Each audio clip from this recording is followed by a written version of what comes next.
Perhaps, yes, I told you myself, began Svidrigailov, that I was in the debtor's prison here, for an immense sum, and had not any expectation of being able to pay it.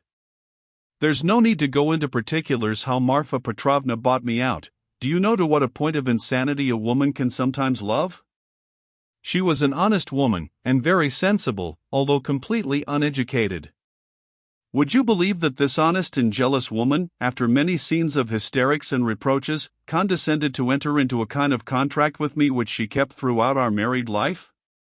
She was considerably older than I, and besides, she always kept a clove or something in her mouth.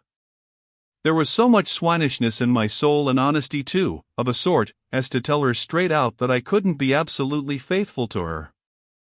This confession drove her to frenzy, but yet she seems in a way to have liked my brutal frankness. She thought it showed I was unwilling to deceive her if I warned her like this beforehand, and for a jealous woman, that's the first consideration.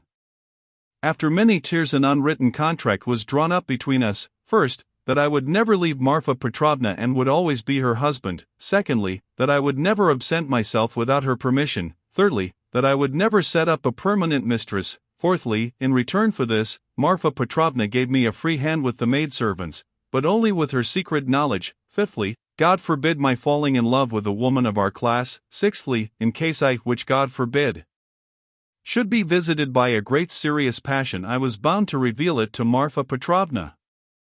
On this last score, however, Marfa Petrovna was fairly at ease.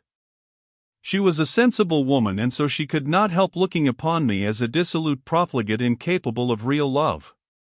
But a sensible woman and a jealous woman are two very different things, and that's where the trouble came in. But to judge some people impartially we must renounce certain preconceived opinions and our habitual attitude to the ordinary people about us. I have reason to have faith in your judgment rather than in anyone's. Perhaps you have already heard a great deal that was ridiculous and absurd about Marfa Petrovna. She certainly had some very ridiculous ways, but I tell you frankly that I feel really sorry for the innumerable woes of which I was the cause. Well, and that's enough, I think, by way of a decorous oration funèbre for the most tender wife of a most tender husband. When we quarreled, I usually held my tongue and did not irritate her, and that gentlemanly conduct rarely failed to attain its object. It influenced her, it pleased her, indeed. These were times when she was positively proud of me. But your sister she couldn't put up with anyway. And however she came to risk taking such a beautiful creature into her house as a governess. My explanation is that Marfa Petrovna was an ardent and impressionable woman and simply fell in love herself, literally fell in love, with your sister. Well, little wonder, look at Avdotya Romanovna. I saw the danger at the first glance, and what do you think, I resolved not to look at her even. But Avdotya Romanovna herself made the first step, would you believe it? Would you believe it too that Marfa Petrovna was positively angry with me at first for my persistent silence about your sister, for my careless reception of her continual adoring praises of Avdotya Romanovna? I don't know what it was she wanted. Well, of course, Marfa Petrovna told Avdotya Romanovna every detail about me. She had the unfortunate habit of telling literally everyone all our family secrets and continually complaining of me. How could she fail to confide in such a delightful new friend? I expect they talked of nothing else but me, and no doubt Avdotya Romanovna heard all those dark mysterious rumors that were current about me. I don't mind betting that you too have heard something of the sort already? I have. Luzin charged you with having caused the death of a child. Is that true? Don't refer to those vulgar tales, I beg, said Svidrigailov with disgust and annoyance. If you insist on wanting to know about all that idiocy, I will tell you one day, but now. I was told too about some footmen of yours in the country whom you treated badly. I beg you to drop the subject, Svidrigailov interrupted again with obvious impatience. Was that the footman who came to you after death to fill your pipe? You told me about it yourself. Raskolnikov felt more and more irritated. Svidrigailov looked at him attentively, and Raskolnikov fancied he caught a flash of spiteful mockery in that look. But Svidrigailov restrained himself and answered very civilly. Yes, it was. I see that you, too, are extremely interested and shall feel it my duty to satisfy your curiosity at the first opportunity. Upon my soul, I see that I really might pass for a romantic figure with some people. Judge how grateful I must be to Marfa Petrovna for having repeated to Avdotya Romanovna such mysterious and interesting gossip about me. I dare not guess what impression it made on her, but in any case it worked in my interests. With all Avdotya Romanovna's natural aversion and in spite of my invariably gloomy and repellent aspect, she did at least feel pity for me, pity for a lost soul. And if once a girl's heart is moved to pity, it's more dangerous than anything. She is bound to want to save him, to bring him to his senses, and lift him up and draw him to nobler aims, and restore him to new life and usefulness. Well, we all know how far such dreams can go. I saw at once that the bird was flying into the cage of herself. And I too made ready. I think you are frowning, Rodion Romanovitch? There's no need. As you know, it all ended in smoke. Hang it all, what a lot I am drinking. Do you know, I always, from the very beginning, regretted that it wasn't your sister's fate to be born in the 2nd or 3rd century AD, as the daughter of a reigning prince or some governor or proconsul in Asia Minor. She would undoubtedly have been one of those who would endure martyrdom and would have smiled when they branded her bosom with hot pincers. And she would have gone to it of herself. And in the 4th or 5th century she would have walked away into the Egyptian desert and would have stayed there 30 years living on roots and ecstasies and visions. She is simply thirsting to face some torture for someone, and if she can't get her torture, she'll throw herself out of a window. I've heard something of a Mr. Razumihin. He's said to be a sensible fellow, his surname suggests it, indeed. He's probably a divinity student. Well, he'd better look after your sister. I believe I understand her, and I am proud of it. But at the beginning of an acquaintance, as you know, one is apt to be more heedless and stupid.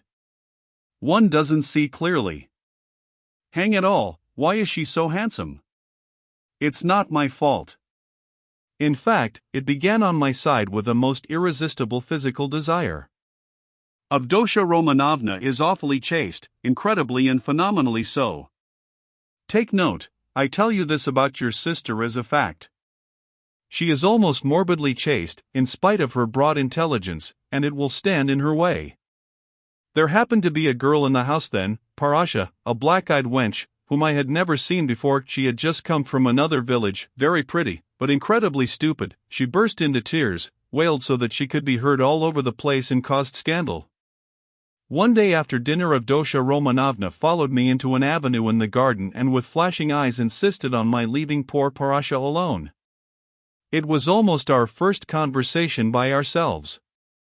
I, of course, was only too pleased to obey her wishes, tried to appear disconcerted, embarrassed, in fact played my part not badly. Then came interviews, mysterious conversations, exhortations, entreaties, supplications, even tears. Would you believe it, even tears? Think what the passion for propaganda will bring some girls to. I, of course, threw it all on my destiny, posed as hungering and thirsting for light, and finally resorted to the most powerful weapon in the subjection of the female heart, a weapon which never fails one. It's the well-known resource, flattery.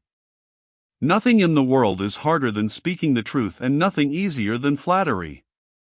If there's the 100th part of a false note in speaking the truth, it leads to a discord, and that leads to trouble. But if all, to the last note, is false in flattery, it is just as agreeable, and is heard not without satisfaction. It may be a coarse satisfaction, but still a satisfaction. And however coarse the flattery, at least half will be sure to seem true. That's so for all stages of development and classes of society. A Vestal virgin might be seduced by flattery. I can never remember without laughter how I once seduced a lady who was devoted to her husband, her children, and her principles. What fun it was and how little trouble! And the lady really had principles of her own, anyway. All my tactics lay in simply being utterly annihilated and prostrate before her purity. I flattered her shamelessly, and as soon as I succeeded in getting a pressure of the hand, even a glance from her, I would reproach myself for having snatched it by force, and would declare that she had resisted, so that I could never have gained anything but for my being so unprincipled. I maintained that she was so innocent that she could not foresee my treachery, and yielded to me unconsciously, unawares, and so on. In fact, I triumphed, while my lady remained firmly convinced that she was innocent, chaste, and faithful to all her duties and obligations and had succumbed quite by accident. And how angry she was with me when I explained to her at last that it was my sincere conviction that she was just as eager as I. Poor Marfa Petrovna was awfully weak on the side of flattery, and if I had only cared to, I might have had all her property settled on me during her lifetime. I am drinking an awful lot of wine now and talking too much. I hope you won't be angry if I mention now that I was beginning to produce the same effect on Avdotya Romanovna. But I was stupid and impatient and spoiled it all. Avdotya Romanovna had several times, and one time in particular, been greatly displeased by the expression of my eyes. Would you believe it? There was sometimes a light in them which frightened her and grew stronger and more unguarded till it was hateful to her. No need to go into detail, but we parted. There I acted stupidly again. I fell to jeering in the coarsest way at all such propaganda and efforts to convert me. Parasha came onto the scene again, and not she alone. In fact, there was a tremendous to-do. Ah, Rodion Romanovitch, if you could only see how your sister's eyes can flash sometimes. Never mind my being drunk at this moment and having had a whole glass of wine. I am speaking the truth. I assure you that this glance has haunted my dreams. The very rustle of her dress was more than I could stand at last. I really began to think that I might become epileptic. I could never have believed that I could be moved to such a frenzy. It was essential, indeed, to be reconciled, but by then it was impossible. And imagine what I did then. To what a pitch of stupidity a man can be brought by frenzy. Never undertake anything in a frenzy, Rodion Romanovitch. I reflected that Avdotya Romanovna was after all a beggar. Excuse me, that's not the word, but does it matter if it expresses the meaning, that she lived by her work, that she had her mother and you to keep? Hang it, you are frowning again, and I resolved to offer her all my money, 30,000 rubles I could have realized then, if she would run away with me here, to Petersburg. Of course I should have vowed eternal love, rapture, and so on. Do you know, I was so wild about her at that time that if she had told me to poison Marfa Petrovna or to cut her throat and to marry herself, it would have been done at once. But it ended in the catastrophe of which you know already. You can fancy how frantic I was when I heard that Marfa Petrovna had got hold of that scoundrelly attorney, Luzin, and had almost made a match between them, which would really have been just the same thing as I was proposing. Wouldn't it? Wouldn't it? I notice that you've begun to be very attentive, you interesting young man. Svidrigaïlov struck the table with his fist impatiently. He was flushed. Raskolnikov saw clearly that the glass or glass and a half of champagne that he had sipped almost unconsciously was affecting him, and he resolved to take advantage of the opportunity. He felt very suspicious of Svidrigaïlov. Well, after what you have said, I am fully convinced that you have come to Petersburg with designs on my sister, he said directly to Svidrigaïlov, in order to irritate him further. Oh, nonsense, said Svidrigaïlov, seeming to rouse himself. Why, I told you, besides your sister can't endure me. Yes, I am certain that she can't, but that's not the point. Are you so sure that she can't? Svidrigaïlov screwed up his eyes and smiled mockingly. You are right, she doesn't love me, but you can never be sure of what is passed between husband and wife or lover and mistress. There's always a little corner which remains a secret to the world and is only known to those two. Will you answer for it that Avdotya Romanovna regarded me with aversion? From some words you've dropped, I notice that you still have designs, and of course evil ones, on Dunya and mean to carry them out promptly. What, have I dropped words like that? Svidrigaïlov asked in naive dismay, taking not the slightest notice of the epithet bestowed on his designs. Why, you are dropping them even now. Why are you so frightened? What are you so afraid of now? Me afraid? Afraid of you? You have rather to be afraid of me, cher ami. But what nonsense! I've drunk too much though, I see that. I was almost saying too much again. Damn the wine! Hi! There, water! He snatched up the champagne bottle and flung it without ceremony out of the window. Philip brought the water. That's all nonsense, said Svidrigaïlov, wetting a towel and putting it to his head. But I can answer you in one word and annihilate all your suspicions. Do you know that I am going to get married? You told me so before. Did I? I've forgotten. But I couldn't have told you so for certain, for I had not even seen my betrothed, I only meant to. But now I really have a betrothed and it's a settled thing, and if it weren't that I have business that can't be put off, I would have taken you to see them at once, for I should like to ask your advice. ACH, hang it, only 10 minutes left. See, look at the watch. But I must tell you, for it's an interesting story, my marriage, in its own way. Where are you off to?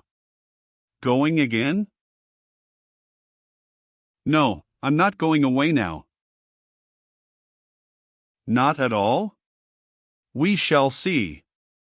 I'll take you there, I'll show you my betrothed, only not now. For you'll soon have to be off. You have to go to the right and I to the left. Do you know that Madame Reslich, the woman I am lodging with now, eh? I know what you're thinking, that she's the woman whose girl they say drowned herself in the winter. Come, are you listening? She arranged it all for me.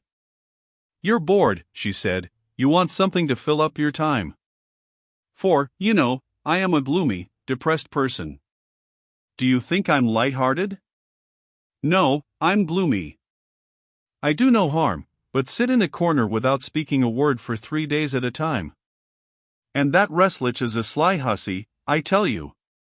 I know what she has got in her mind. She thinks I shall get sick of it, abandon my wife and depart, and she'll get hold of her and make a profit out of her, in our class, of course, or higher. She told me the father was a broken-down retired official, who has been sitting in a chair for the last 3 years with his legs paralyzed. The mamma, she said, was a sensible woman. There is a son serving in the provinces, but he doesn't help. There is a daughter, who is married, but she doesn't visit them. And they've 2 little nephews on their hands, as though their own children were not enough, and they've taken from school their youngest daughter, a girl who'll be 16 in another month, so that then she can be married.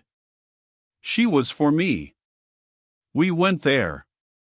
How funny it was. I present myself a landowner, a widower, of a well-known name, with connections, with a fortune. What if I am 50 and she is not 16? Who thinks of that? But it's fascinating, isn't it? It is fascinating, ha! You should have seen how I talked to the papa and mama. It was worth paying to have seen me at that moment. She comes in, curtsies, you can fancy, still in a short frock and unopened bud. Flushing like a sunset, she had been told, no doubt. I don't know how you feel about female faces, but to my mind these 16 years, these childish eyes, shyness and tears of bashfulness are better than beauty, and she is a perfect little picture, too. Fair hair and little curls, like a lamb's, full little rosy lips, tiny feet, a charmer. Well, we made friends. I told them I was in a hurry owing to domestic circumstances, and the next day, that is the day before yesterday, we were betrothed. When I go now I take her on my knee at once and keep her there. Well, she flushes like a sunset and I kiss her every minute. Her mamma of course impresses on her that this is her husband and that this must be so. It's simply delicious. The present betrothed condition is perhaps better than marriage. Here you have what is called la nature et la vérité, ha! I've talked to her twice, she is far from a fool. Sometimes she steals a look at me that positively scorches me. Her face is like Raphael's Madonna. You know, the Sistine Madonna's face has something fantastic in it, the face of mournful religious ecstasy. Haven't you noticed it? Well, she's something in that line. The day after we'd been betrothed, I bought her presents to the value of 1,500 rubles, a set of diamonds and another of pearls and a silver dressing case as large as this, with all sorts of things in it, so that even my Madonna's face glowed. I sat her on my knee yesterday, and I suppose rather too unceremoniously she flushed crimson and the tears started, but she didn't want to show it. We were left alone. She suddenly flung herself on my neck, for the first time of her own accord, put her little arms round me, kissed me, and vowed that she would be an obedient, faithful, and good wife, would make me happy, would devote all her life, every minute of her life, would sacrifice everything, and that all she asks in return is my respect, and that she wants nothing more from me, no presents. You'll admit that to hear such a confession, alone, from an angel of 16 in a muslin frock, with little curls, with a flush of maiden shyness in her cheeks and tears of enthusiasm in her eyes is rather fascinating. Isn't it fascinating? It's worth paying for, isn't it? Well, listen, we'll go to see my betrothed, only not just now. The fact is, this monstrous difference in age and development excites your sensuality. Will you really make such a marriage? Why, of course. Everyone thinks of himself, and he lives most gaily who knows best how to deceive himself. Ha ha! But why are you so keen about virtue? Have mercy on me, my good friend.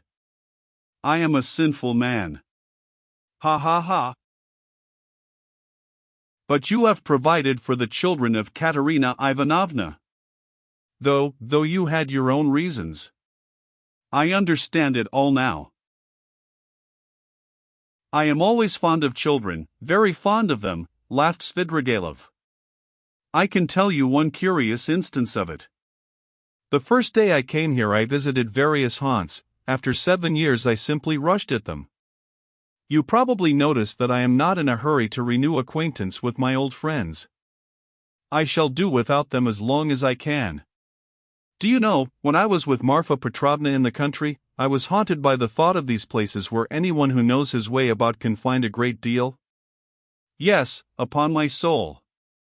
The peasants have vodka, the educated young people, shut out from activity, waste themselves in impossible dreams and visions and are crippled by theories. Jews have sprung up and are amassing money, and all the rest give themselves up to debauchery. From the first hour the town reeked of its familiar odors. I chanced to be in a frightful den. I like my dens dirty. It was a dance, so-called, and there was a can-can such as I never saw in my day. Yes, there you have progress. All of a sudden I saw a little girl of 13, nicely dressed, dancing with a specialist in that line, with another one vis-a-vis. Her mother was sitting on a chair by the wall. You can't fancy what a can-can that was. The girl was ashamed, blushed, at last felt insulted, and began to cry. Her partner seized her and began whirling her round and performing before her. Everyone laughed and, I like your public, even the can-can public, they laughed and shouted, serves her right, serves her right. Shouldn't bring children. Well, it's not my business whether that consoling reflection was logical or not. I at once fixed on my plan, sat down by the mother, and began by saying that I too was a stranger and that people here were ill-bred and that they couldn't distinguish decent folks and treat them with respect, gave her to understand that I had plenty of money, offered to take them home in my carriage. I took them home and got to know them. They were lodging in a miserable little hole and had only just arrived from the country. She told me that she and her daughter could only regard my acquaintance as an honor. I found out that they had nothing of their own and had come to town upon some legal business. I proffered my services in money. I learnt that they had gone to the dancing saloon by mistake, believing that it was a genuine dancing class. I offered to assist in the young girl's education in French and dancing. My offer was accepted with enthusiasm as an honor, and we are still friendly. If you like, we'll go and see them, only not just now. Stop. Enough of your vile, nasty anecdotes, depraved, vile, sensual man. Schiller, you are a regular Schiller. O la vertu vatlse nature? But you know I shall tell you these things on purpose, for the pleasure of hearing your outcries. I dare say. I can see I am ridiculous myself, muttered Raskolnikov angrily. Svidrigaïlov laughed heartily. Finally he called Philip, paid his bill, and began getting up. I say, but I am drunk, says cause, he said. It's been a pleasure. I should rather think it must be a pleasure, cried Raskolnikov, getting up. No doubt it is a pleasure for a worn-out profligate to describe such adventures with a monstrous project of the same sort in his mind, especially under such circumstances and to such a man as me. It's stimulating. Well, if you come to that, Svidrigaïlov answered, scrutinizing Raskolnikov with some surprise, if you come to that, you are a thorough cynic yourself. You've plenty to make you so, anyway. You can understand a great deal, and you can do a great deal too. But enough. I sincerely regret not having had more talk with you, but I shan't lose sight of you. Only wait a bit. Svidrigaïlov walked out of the restaurant. Raskolnikov walked out after him. Svidrigaïlov was not, however, very drunk. The wine had affected him for a moment, but it was passing off every minute. He was preoccupied with something of importance and was frowning. He was apparently excited and uneasy in anticipation of something. His manner to Raskolnikov had changed during the last few minutes, and he was ruder and more sneering every moment. Raskolnikov noticed all this, and he too was uneasy. He became very suspicious of Svidrigaïlov and resolved to follow him. They came out onto the pavement. You go to the right, and I to the left, or if you like, the other way. Only adieu, mon plaisir, may we meet again. And he walked to the right towards the Haymarket.